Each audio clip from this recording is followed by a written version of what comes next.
Sa nakalipas, sila ang mga nahirang bilang mga ulirang nakatatanda.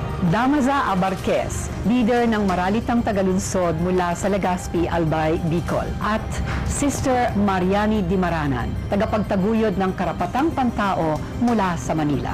Sino po ang tatanghalin ulirang nakatatanda sa taong 2001? Narito po ang mga kwalifikasyon. 60 taong gulang pataas. Naglilingkod sa kapwa, lalo na po sa hirap na sektor ng lipunan. Nominado ng kanyang grupo o sektor na pinaglilingkuran at wala pang anumang natatanggap na recognition o pagkilala. Ipadala po ang inyong nominasyon sa Coalition of Services of the Elderly Incorporated, 14 C and D, Manhattan Street, Cubao, Quezon City.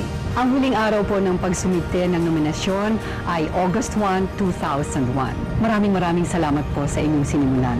Mabuhay kayong lahat.